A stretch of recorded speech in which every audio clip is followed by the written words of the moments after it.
오늘 말씀은 사도행전 13장 2절에서 5절 말씀입니다. 그들이 주님께 예배하며 금식하고 있을 때에 성령이 그들에게 말씀하셨다. 너희는 나를 위해서 바나바와 사울을 따로 세워라. 내가 그들에게 맡기려 하는 일이 있다. 그래서 그들은 금식하고 기도한 뒤에 두 사람에게 안수를 하여 떠나보냈다. 바나바와 사울은 성령이 가라고 보내심으로 실루기아로 내려가서 거기에서 배를 타고 키프로스로 건너갔다. 그들은 살라미에 이르러서 유대 사람의 여러 회당에서 하나님의 말씀을 전하였다. 그들은 요한도 또한 조수로 데리고 있었다. 아멘. 여러분, 저는 요즘에 무엇이 가장 부럽냐면 정말 훌륭하게 한평생 정말 끝까지 충성하시다가 은퇴하는 목사님들을 보면 너무너무 존경스럽고 부러워요.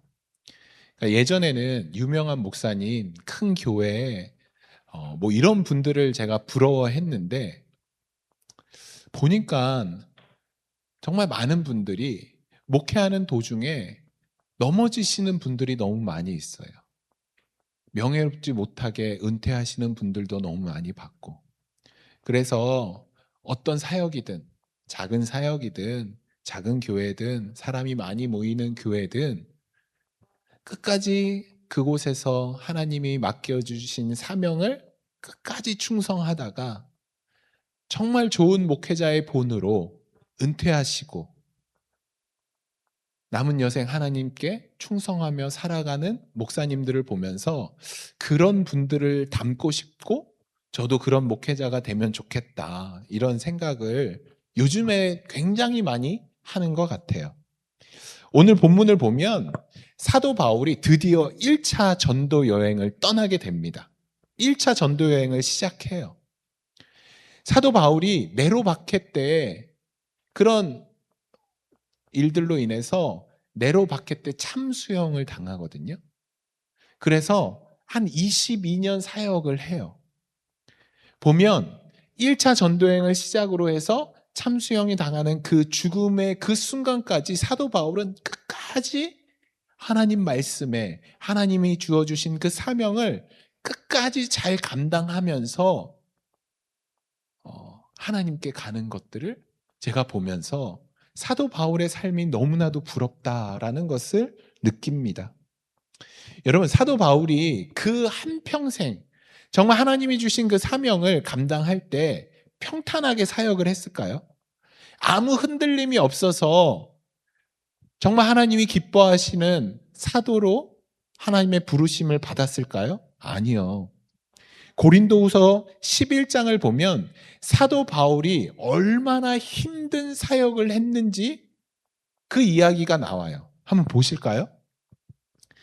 그들이 그리스도의 일꾼입니까? 내가 정신 나간 사람같이 말합니다마는 나는 더욱 그렇습니다.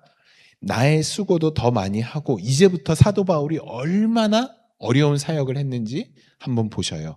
감옥살이도 더 많이 하고 매도 더 많이 받고 여러 번 죽을 뻔했대요. 여러분, 실제로 사도 바울이 사람들이 볼 때 죽었구나 생각해서 사도 바울을 성 밖으로 버리는 일도 성경에 기록되어져요. 성 밖에 버렸는데 사도 바울이 정신을 잃고 있다가 깨어나요. 그런 일도 여러 번 있었대요. 유대 사람들에게는 마흔에서 하나를 뺀 매를 5번 맞았대요.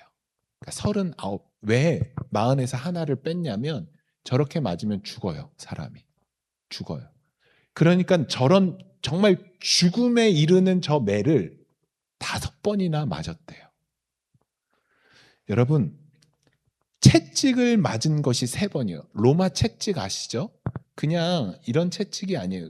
끝에 갈고리가 달렸어요. 그런 채찍을 3번이나 맞았고, 돌로 맞은 것이 1번이에요. 파선을 당한 것, 배를 타고 가다가, 전도여행 중에 배를 타고 가다가 배가 파선이 돼서 여러분, 망망대해를 꼬박 하루를 떠다녔대요. 이렇게 사역을 한 사람이 바울이에요. 또 보실까요? 자주 여행하는 동안에는 강물의 위험과 강도의 위험, 동족의 위험, 이방 사람의 위험과 도시의 위험과 광야의 위험과 바다의 위험과 거짓 형제의 위험을 당하였다. 이 말이 뭔 줄 아세요? 그냥 가는 곳마다 위험이 있었다는 거예요. 가는 곳마다. 가는 도중, 가서 모든 상황이 위험한 상황이었다라는 것이에요. 그리고 수고와 고역에 시달리고 여러 번 밤을 지새우고 줄이고 목마르고 굶고 추위에 떨고 헐벗었대요. 여러분 이런 핑계 될 수 있지 않았을까? 하나님, 나 하나님의 일을 하는데 왜 내가 굶주려야 되죠? 내가 하나님의 일을 하는데 왜 내가 목말라야 되죠? 그것도 제쳐놓고서라도 모든 교회를 염려하는 염려가 날마다 내 마음을 누르고 있습니다. 여러분 이 염려가 어디서 기록되어 있냐면 바울 서신서. 그러니까 계속 편지를 쓴 거예요. 이 염려로 인해서. 여러분 바울은 이렇게 어려움 당하고 고난 당하는 이런 환경 가운데 이런 상황 가운데서도 끝까지 하나님이 주신 그 사명을 마무리할 수 있었어요. 이 처음부터 1차 전도 여행부터 끝까지 그의 삶은 한 길로만 갔어요. 한 길로 충성된 삶을 살았어요. 어떻게 바울이 변하지 않고 이 길을 갈 수 있었을까? 그 비결이 무엇일까? 여러분 사도행전 9장을 보면 사도 바울이 예수님을 인격적으로 만나요. 그리고 예수님으로부터 부르심과 사명을 명확하게 들어요. 너는 이방인을 위해서 사역하는 사도가 될 거야. 사역자가 될 거야. 명확하게 그 음성을 들어요. 그때가 대략 AD 32년경이에요. 바울이 예수님을 만났을 때가 AD 32년경이거든요. 그리고 오늘 본문에서 바울이 1차 전도 여행을 떠나는 이 시간이 언제냐면 AD 46년이에요. AD 32년에 예수님의 첫 부르심을 경험한 바울이 처음으로 사역에 그 예수님의 부르심에 주님이 부르심에 그 사명을 감당하는 첫 번째 길이 AD 46년에 열렸어요. 그러니까 14년, 처음 부르심 이후 14년 만에 바울이 그 사명을 감당하기 위해 길을 떠나기 시작한 것이에요. 본격적으로 사역을 시작한 것이죠. 여러분 이것이 좀 이해가 되시나요? 14년. 우리가 아는 것처럼 바울은 굉장히 극적으로 예수님을 만나요. 완전 예수님을 믿는 예수님 그리스도를 믿는 사람들을 죽이려고 하다가 극적으로 예수님을 만나서 그의 삶이 180도 변하게 돼요. 그리고 아나니아를 통해서 바울 너의 사명은 이거야 라는 것을 명확하게 듣게 돼요. 그리고 예수님이 바울에게 말씀하신 지 14년 만에 바울은 그 사명을 수행하게 되죠. 그런데 왜 14년이라는 시간을 그냥 바울에게 두셨을까? 그냥 바울을 14년 동안 가만히 두셨어요, 주님이. 바울이 14년 동안 그냥 무작정 언제가 끝날지 모르지만 14년이라는 시간을 기다린 거예요. 제가 예전에도 지난번에도 말씀드렸듯이 바울은 다소라는 자기 고향에서 14년이라는 시간을 보냈거든요. 여러분 바울은 어떤 사람이냐면 우리로 따지면 서울대 나온 사람이에요. 이름이 뭔가요? 사울이잖아요. 사울. 바울의 원래 이름이 사울이에요. 그러니까 부모님의 뜻이 굉장히 높은 사람이에요. 사울이 누구냐면 베냐민 지파에서 최초로 유대인의 왕, 이스라엘의 왕이 된 사람이에요. 바울은 베냐민 사람이거든요.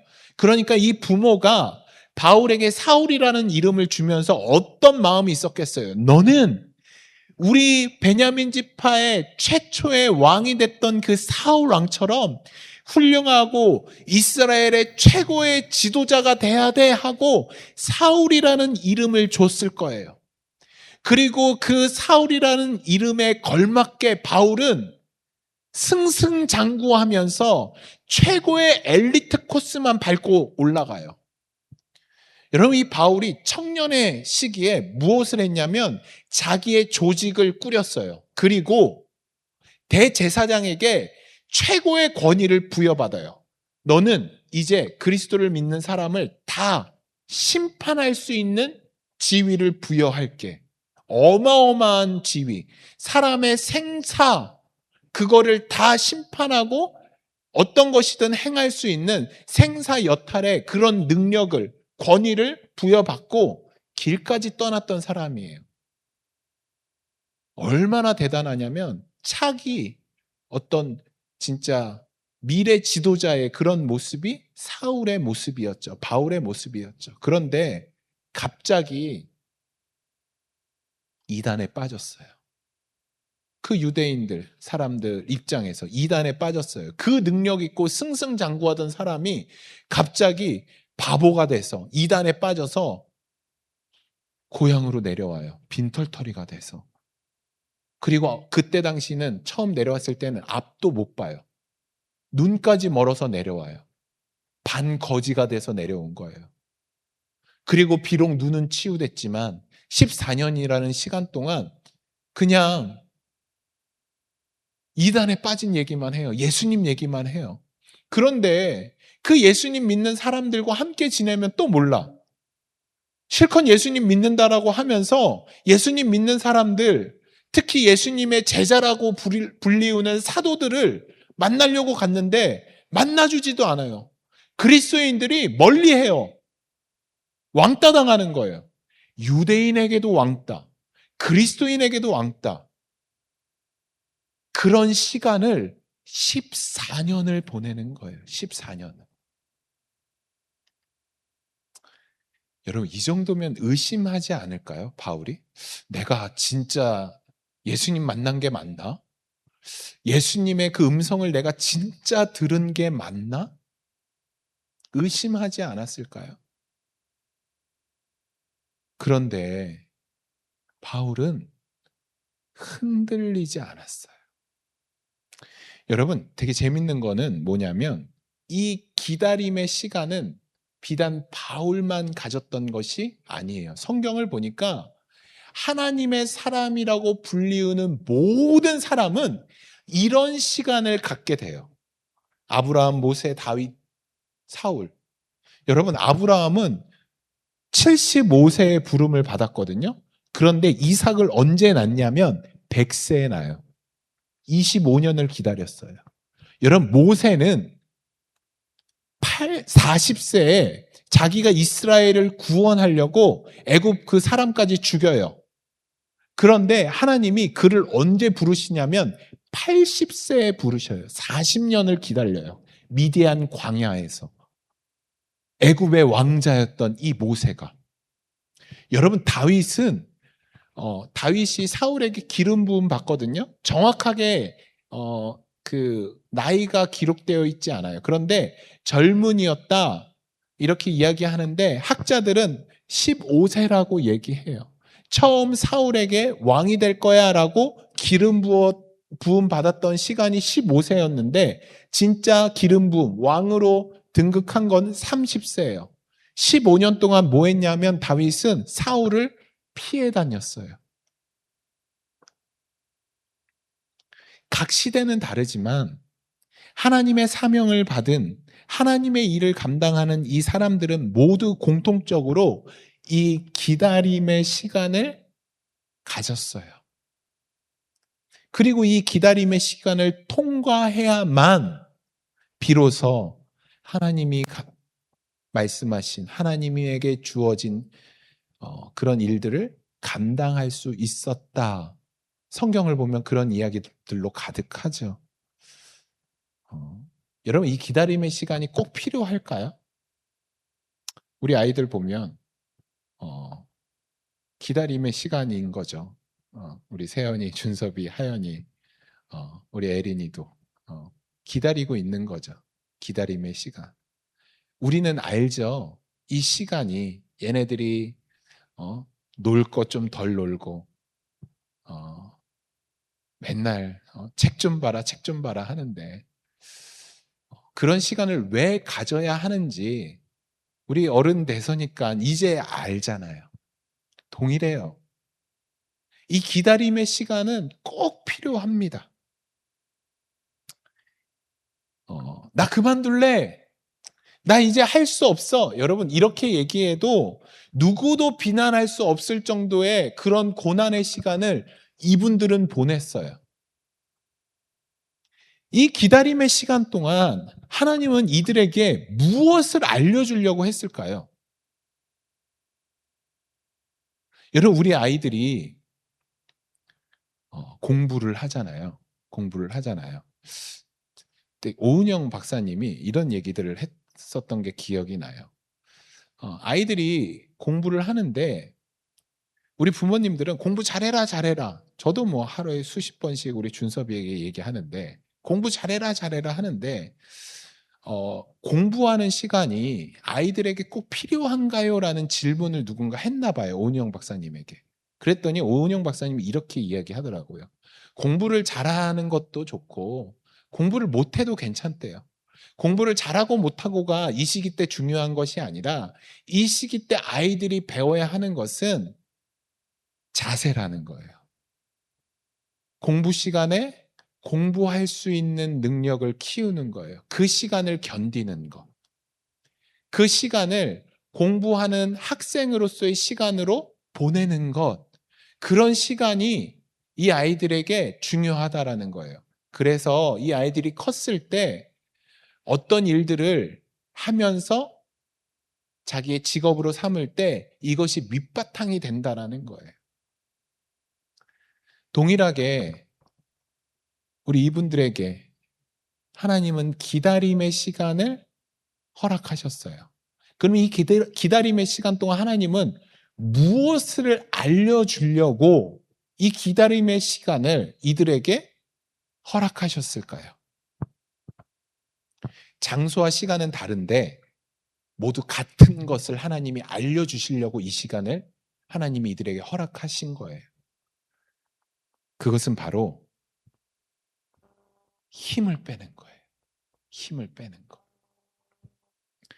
하나님을 의지하도록 내가 계획하지 않도록 내가 모든 것들을 다스리지 않도록 그 힘을 빼는데 아브라함은 25년이 걸렸고 모세는 40년이 걸렸고 다윗은 15년이 걸렸고 바울은 14년이 걸린 거예요.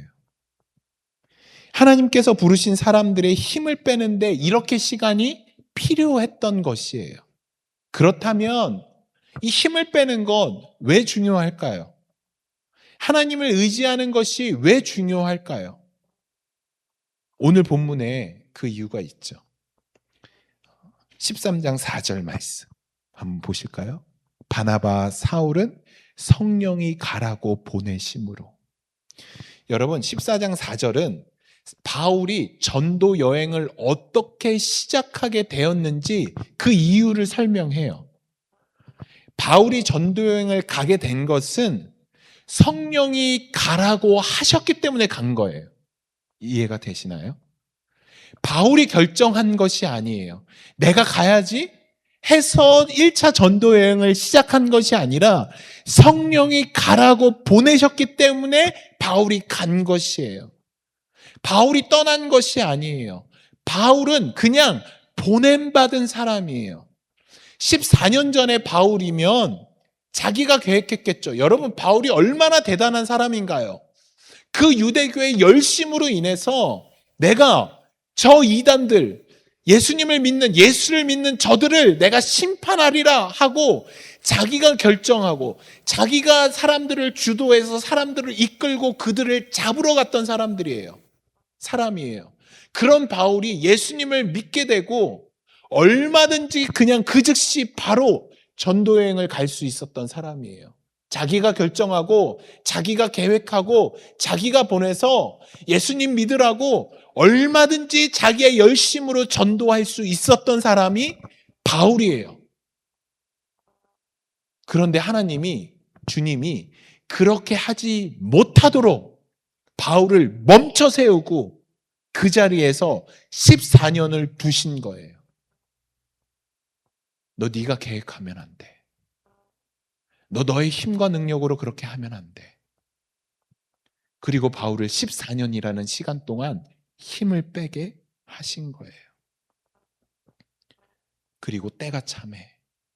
바울의 모든 힘이 빠졌을 때 드디어 성령님께서 가라 하시니 바울이 그에 순종하여 떠날 수 있었던 것이죠.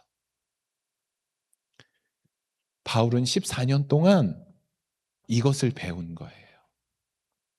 자신의 힘을 빼고 성령님이 가라 하시면 가고 성령님이 멈추라 하시면 멈출 수 있는 그 놀라운 진리를 14년의 시간 동안 배운 것이죠. 여러분, 이 삶은 진짜 어려워요. 중간중간 이 기다림이 길어질수록 우리가 더 힘들어지게 돼요. 그만두고 싶고 포기하고 싶죠. 여러분, 안타까운 것은 무엇이냐면 바울과 모세, 다윗 이런 사람들, 아브라함 이런 사람들만 하나님이 이런 시간을 부여한 게 아니에요. 바로 여기 계신 우리 모두 다 이런 시간을 하나님이 허락하셔요. 여러분 어디로 가야 하는 목적지 아시나요? 여러분의 인생의 목적지가 어디예요? 여러분, 우리 목적지를 몰라요. 또 여러분, 언제 여러분의 인생의 이 여행 길이 끝나나요? 여러분 아셔요? 언제 끝나는지? 언제 끝나는지도 모르고 어디가 목적지인지도 모르는 이 인생의 여행을 우리는 다 가고 있어요. 내일 무슨 일이 있을지, 아니 바로 교회 밖을 나가서 무슨 일이 있을지 우리는 아무도 몰라요. 아무도 몰라요. 여러분, 바울만 이런 여행을 하는 것이 아니라 여기 계신 우리 모두 이 여행 가운데 같이 있는 것이죠. 그렇기 때문에 여러분, 우리에게 무엇이 가장 필요한가요? 하나님 앞에서 매달리는 법을 우리는 배워야 하는 것이죠. 하나님을 의지하는 법을 배워야 하는 것이죠. 교회에서 여러분들이 가져야 하는 것, 배워야 하는 것은 이거예요. 자꾸 교회에서 다른 것 배우려고 해요. 여러분, 우리가 교회에서 무엇을 배워야 하냐면 힘 빼는 거 배워야 해요. 내 능력으로 살아가지 않는 법을 배워야 해요. 하나님을 의지하는 법을 배워야 해요. 내 지식, 내 경험, 내 능력, 이것을 우리가 너무나도 믿기 때문에 우리의 인생이, 아니 교회가 힘이 없다고 얘기하는 거예요. 여러분, 지금 말씀의 홍수 시대를 살아가고 있어요. 여러분, 지금 웬만한 성도들, 열심히 있는 성도들은 헬라어 히브리어로 성경 본대요. 여러분, 얼마나 많은 분들이 유튜브만 틀면 말씀을 듣고 매일매일 찬양을 듣고 교회에 나와서 교회들이 어마어마하게 화려하게 교회 성당 예배당을 지어서 수많은 사람들이 교회에 왔다 갔다 하는데 어떻게 세상은 자꾸 교회에게 능력이 없다라고 얘기하고 교회가 힘을 잃어간다라고 이야기할까요? 왜냐하면 교회에서 자꾸 다른 거 배워서 그래요. 교회는 힘을 빼는 법을 배워야 돼요. 하나님을 의지하는 것을 배워야 되는 것이죠. 여러분, 지금 우리 복음교회에서 잘 배우고 있나요? 제가 잘 가르치고 있나요? 여러분, 설교 듣는 거 지식을 얻기 위해서 설교 듣는 게 아니죠. 설교를 들음으로 말씀이 내 삶 가운데 들어와 적용이 되어지고, 아, 나는 죽고 오직 예수님만 사는 주 예수가 주인 되는 삶을 살기로 결단하는 것이죠. 여러분, 찬양을 왜 하나요? 그냥 내 마음 편하자고 찬양하시나요? 아니요. 찬양하는 게 무엇이냐면 찬양은 나를 내려놓고, 아, 내 삶 가운데 하나님이 일하시는구나, 성령님이 내 안에 일하시는구나. 오늘 지금 우리 성령님에 관련된 찬양 얼마나 많이 했어요. 나를 내려놓으며 하나님을 바라보는 것이에요. 찬양을 하면서 힘을 빼는 거예요. 내 능력을 내려놓는 거예요. 오늘 우리 윤정자매 대표기도 너무 은혜스럽게 했죠. 기도는 왜 하나요? 기도를 하면서 나를 죽이는 거예요. 말씀을 왜 듣나요? 말씀을 들으면서, 설교를 들으면서, 성경 공부를 하면서 그 말씀 가운데 진리를, 내가 아무것도 아니구나 라는 것을 우리가 말씀을 통해 깨닫는 거예요. 그래서 히브리서 4장 12절에 이렇게 기록하고 있어요. 하나님의 말씀은 살아있고 힘이 있어서 어떤 양날의 칼보다도 더 날카롭습니다. 그래서 사람 속을 꿰뚫어 어떻게 된다고요?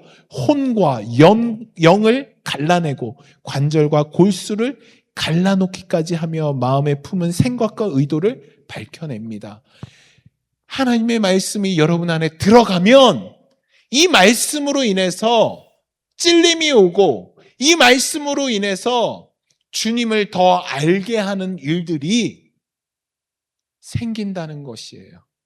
그런데 우리는 자꾸 하나님의 말씀을 지식에서만 머물려고 해요.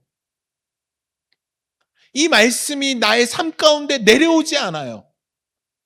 그냥 머리만 커진 채 신앙생활을 하는 거예요. 다 어디다가 적용하냐면 다른 사람에게 적용해요.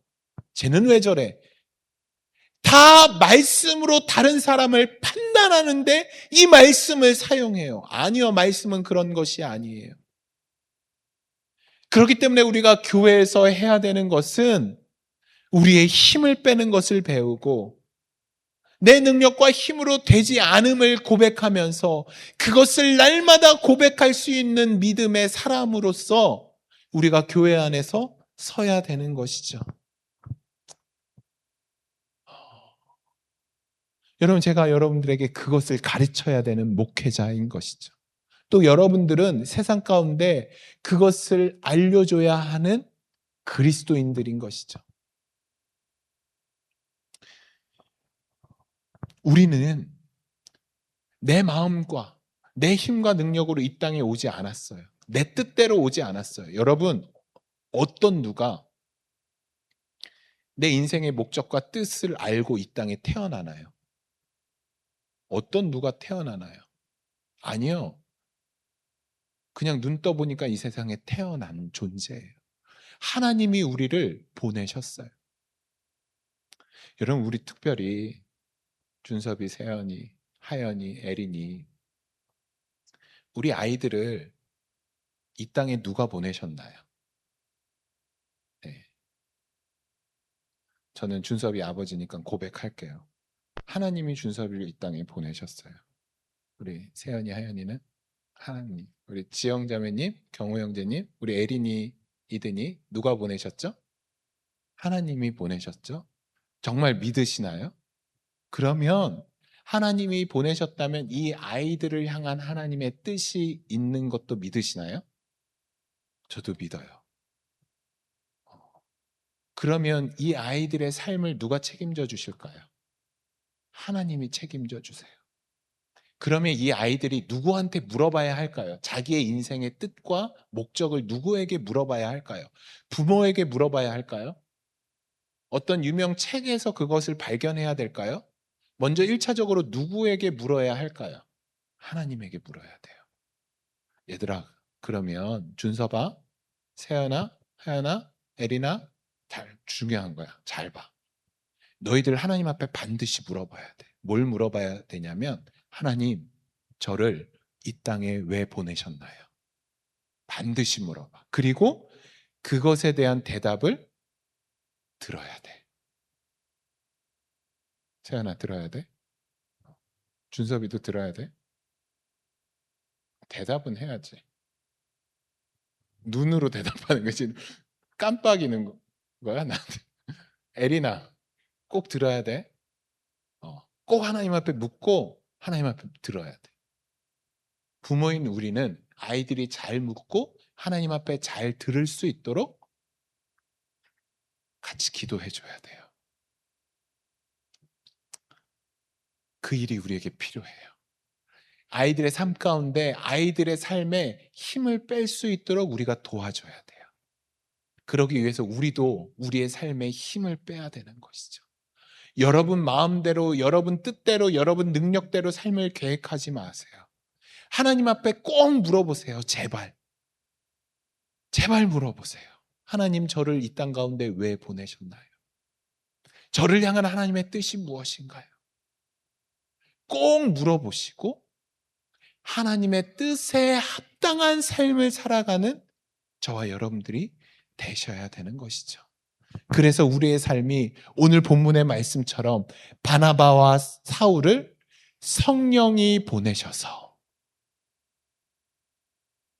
우리 박 집사님을 성령이 보내셔서 박 집사님이 학원을 가고, 성령이 보내셔서 우리 경우 집사님을 회사에 보내고, 성령이 보내셔서 우리 윤정자매, 지영자매를, 또 우리 지훈 형제를, 우리 상원 형제를, 헐 목사님을 하나님이 일하시는 곳으로 보내시는 거. 여러분이 가는 것이 아니라, 그러니까 아침에 꼭 성령이 저를 인도해 주세요.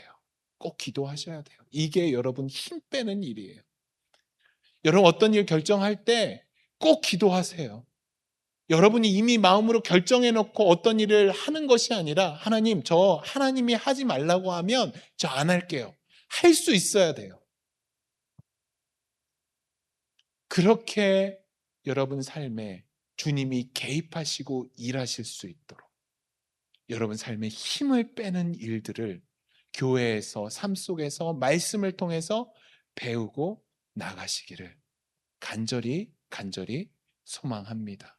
우리 이 시간에 함께 기도하실까요? 기도하실 때, 주님, 제 삶에 힘을 빼기를 소망합니다.